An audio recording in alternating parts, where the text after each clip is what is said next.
السلام علیکم محمد عامر بھائی. وعلیکم السلام ورحمۃ اللہ وبرکاتہ۔ محمد حسن خیریت سے ہیں بھائی انشاءاللہ. کیسے ہیں آپ؟ اللہ تعالیٰ کا بڑا احسان ہے. Thank you sir. آپ سنائیں, آپ خیریت سے ہیں؟ جی الحمد للہ حسن بھائی، آپ کے وقت کا بہت شکریہ کہ آپ براہ راست امریکہ سے ہمارے لیے ہمارے سوالات کے لیے وقت نکالتے ہیں۔ فرسٹ ٹائم آپ سے ملاقات ہو رہی ہے، اور سنائیں آپ کے مزاج کیسے ہیں؟ اللہ آپ کو بہت سلامتی دے. Thank you sir. بہت مہربانی ہے آپ کی. کہاں سے زحمت کر رہے ہیں آپ؟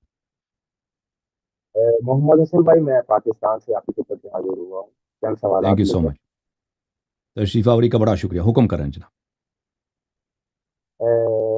محمد حسن بھائی، میرا پہلا سوال واقع کربلا کے کانٹیکس میں صرف 4 سوال آپ سے کروں گا، جی سر. اور میں امید کرتا ہوں کہ آپ مجھے مدلل جو ان کا سولوشن ہے اسی حوالے سے جو اصل جو تاریخ ہے یا روایات ہمارے علم میں آتی ہیں انہیں سے براہ راست مجھے جواب دیں گے۔ محمد حسن بھائی، میرا پہلا کوشچن تو یہ ہے کہ جو واقعہ کربلا ہوا، اتنا ایک بڑا انسیڈنٹ ہوا ہماری تاریخ کے اندر، ایک حضرت حسین جی. رضی اللہ تعالیٰ عنہ ایک مظلومانہ طریقے سے شہید کر دیا گیا۔ تو یہ جو اتنا بڑا واقعہ ہو گیا، اس کی اصل سچویشن کیا بنی تھی؟ کیا ایسے حالات بن گئے تھے کہ حضرت حسین رضی اللہ تعالیٰ عنہ کو مجبوراً جانا پڑا، اور راستے میں مظلومانہ طور پر ان کے ساتھ یہ انسیڈنٹ واقع ہو گیا؟ تو کیا ایسے حالات پیدا ہو گئے تھے؟ تو میں چاہتا تو ہوں کہ آپ عرض مجھے یہ ہے کہ جو عرض یہ ہے, میں نے آپ کی خدمت میں بھی عرض کیا تھا بھائی صاحب کی خدمت میں مزید تو وضاحت کر لیتا ہوں کہ دیکھیں, امام علی علیہ الصلوۃ والسلام ابو بکر عمر عثمان کی خلافت میں رہتے تھے. ان کا پالیسی امام علی علیہ السلام کے ساتھ اس طرح تھا کہ تم اگر ہماری حکومت کی مخالفت کرو گے, ہمارے ساتھ بیعت نہیں کرو گے, تو ہم آپ کو قتل کر دیں گے, آپ کو چھوڑیں گے نہیں. تو امام علی علیہ الصلوۃ والسلام کو یہ بھی بتایا تھا کہ اگر آپ ہماری بیعت کریں, ہماری مخالفت نہ کریں, ہمیں ہماری لیے کوئی مزاحمت پیدا نہ کریں, تو ہم آپ کو عزت دیں گے, آپ یہاں پہ عزت سے رہیں, آپ کے ساتھ ہمارا کوئی ہم آپ کو قتل نہیں کریں گے, نہ صرف قتل نہیں کریں گے, آپ کو عزت بھی دیں گے. تو امام علی علیہ الصلوۃ والسلام رسول اللہ صلی اللہ علیہ وسلم کے حکم سے, نہ یہ کہ وہ ڈرے تھے, نہ یہ کہ اس لیے وہ کمزور تھے, رسول صلی اللہ علیہ وسلم کا حکم تھا کہ اگر میرے بات آپ کو انصار نہیں ملتے اور لوگ آپ کا ساتھ نہیں دیتے, تو آپ مزاحمت نہ کریں خلفائے وقت کی, اور ان کے ساتھ تلوار نہ اٹھائیں, ان کی مخالفت نہ کریں. تو امام مولا امیر المؤمنین علیہ السلام نے ان کے ساتھ مخالفت نہیں کیا تھا, تلوار نہیں اٹھایا تھا, اور وہ اپنی زندگی گزار رہے تھے, وہ اپنی پرائیویٹ زندگی گزار رہے تھے. جو لوگ ان سے علم سے استفادہ کرنا چاہتے تھے, کوئی ان کو اپنا امام مانتا تھا, تو ان کے وہ ہدایت کرتے تھے, لیکن جو حکومتی امور تھی ان میں وہ خلفاء کے ہاتھ میں تھا, ان کے نہ کچھ لینا تھا نہ کچھ دینا تھا مولا امام علی علیہ السلام کا. جب امام بقیہ امام علیہ السلام کے ساتھ بھی یہی تھا, امام زین العابدین, امام باقر, امام جعفر صادق علیہ السلام, ان کے ساتھ بھی یہی تھا. خلفاء کا یہی ان کے ساتھ برتاؤ تھا کہ بھئی ہم آپ کو قتل نہیں کریں گے, آپ کو بس آپ ہماری مخالفت نہ کریں, اگر ہم آپ کو آپ کی حالت پہ چھوڑ دیں, ٹھیک ہے نا. تو وہ باقی ائمہ طاہرین علیہ الصلوۃ والسلام خلفاء کے خلاف نہ تحریکیں چلاتے تھے, نہ تلوار اٹھاتے تھے, اور ان کا عقیدہ یہی تھا اہل بیت علیہ السلام سب کا, کہ جو ہمارے خاندان سے قیام کرے گا وہ امام مہدی علیہ السلام ہے, ہمارے خاندان سے مہدی علیہ السلام سے پہلے کوئی قیام نہیں کرے گا, اور جو بھی قیام کرے گا وہ خود شیطان ہے, وہ ہمارا نہیں. اور ان کے حدیث بہت ہے, اور وہ اپنے شیعوں کو بھی حکم دیتے کہ انتظار فرج بہترین عبادت ہے. لیکن امام حسین علیہ السلام کے زمانے میں ایسا نہیں تھا. امام حسین علیہ السلام کے زمانے میں یزید اور بنی امیہ, کیونکہ معاویہ خود جو تھا ایک دور اندیش شخص تھا, بہت ہی مکار آدمی تھا, اور بہت سیاست دان آدمی تھا, وہ امام حسن امام حسین علیہ السلام کو اس طرح کی جنگ کے میدان میں آ کے قتل کر دے اور ان سے بدلہ لے. وہ اپنی مصلحت میں سیاسی مصلحت میں نہیں جانتا تھا, اور سمجھتا تھا کہ یہ ہمارے مفاد میں نہیں ہے.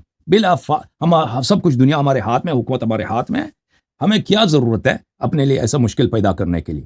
وہ شورش ہو سکتا ہے, کچھ ہو سکتا ہے. تو اور امام حسین علیہ السلام کے چاہنے والے, وہ جانتا تھا کہ بہت زیادہ مسلمانوں میں بہت زیادہ ہے اہل بیت علیہ السلام سے محبت کرنے والے, تو وہ بلا وجہ یہ بہانہ کسی کو نہیں دینا چاہتا تھا.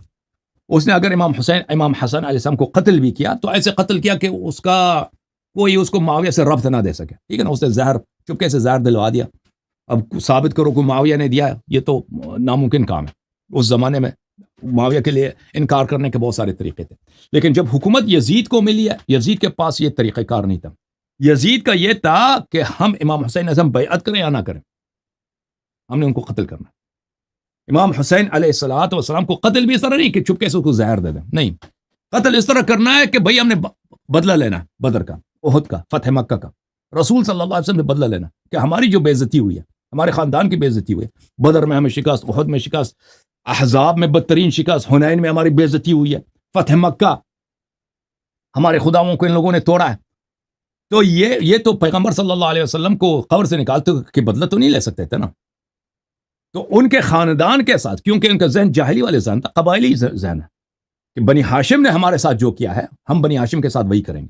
تو اصل جو تھا واقعی کربلا کی اصل وجہ یہی ہے کہ امام حسین علیہ الصلوۃ والسلام کو کسی حالت میں زندہ نہیں رہنے دینا، ان سے بدلہ لینا. تو ہمارے مقاتل میں موجود ہے، مخالفین کے مقاتل میں موجود ہے کہ امام حسین علیہ الصلوۃ والسلام نے بار بار کہ مجھے کس جرم میں قتل کرنا چاہتے ہو.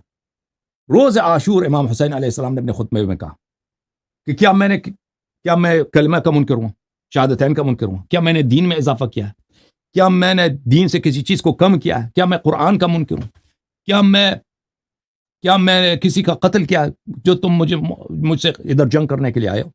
یہ سوال جو کیا جاتا ہے نا، اس طرح کا سوال ایک ایسے شخص کا سوال نہیں ہو سکتا کہ اس نے خود بغاوت کا علم بلند نہیں کیا نا. وہ ایک شخص جب اس نے خود تحریک چلا رہا ہے کہ میں معاویہ کو، بنی امیہ کی حکومت کو گرا دوں، تو اس طرح سوال کرنا ہی بیجا ہے. اور سامنے والے کا بھی یہ جواب آسان ہے کہ بھئی آپ نے بغاوت کی ہے نا، بھئی آپ نے کسی کو قتل نہیں کیا، حلال حرام نہیں کیا، لیکن خلیفہ وقت کے خلاف تم نے بغاوت کیا، ہم اس لیے آپ سے لڑنا ہمارے لیے ہمارا فریضہ ہے. لیکن امام حسین علیہ السلام کا یہ سوال کرنا خود واضح دلیل ہے کہ انہوں نے بغاوت نہیں کیا، انہوں نے تحریک نہیں چلائی ہے.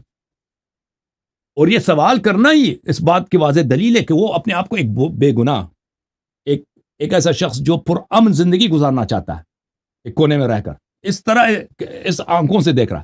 اور پھر بنی امیہ کا جواب، بنی امیہ کے سرداروں نے، یزید کے لشکر کے جنرلوں نے ان کا کیا جواب دیا؟ کہا کہ بالکل آپ نے کوئی کام نہیں کیا، آپ نے نہ قرآن میں اضافہ کیا، نہ دین میں اضافہ کیا، نہ آپ کوئی قاتل ہیں کہ ہم کسی کے قتل کے جرم میں آپ کو پکڑ رہے ہیں. لیکن بغضا منا لابیک، ہم آپ کے والد کی دشمنی کے کیس میں، آپ کے والد صاحب، آپ کے والد ابو تراب امام علی علیہ السلام، ان کی دشمنی میں ہم آپ سے لڑنے آئے. تو یہ بنی امیہ کا واضح، اور اس طرح کے دلائل بہت زیادہ ہیں، ٹھیک ہے نا. اس کی اصل وجہ یہ. محمد عامر صاحب آپ ہیں یا چلے گئے؟ جوم جاؤ، پرواز کرو، کیوں فخر سے سر اٹھا، کیونکہ اللہ تعالیٰ نے تمہیں انتخاب کیا. صراط حق پر صرف تم ہو، صراط ایمان پر صرف کیا، کیونکہ اللہ تعالیٰ نے تمہیں انتخاب کیا. صراط حق پر صرف تم ہو، صراط ایمان پر صرف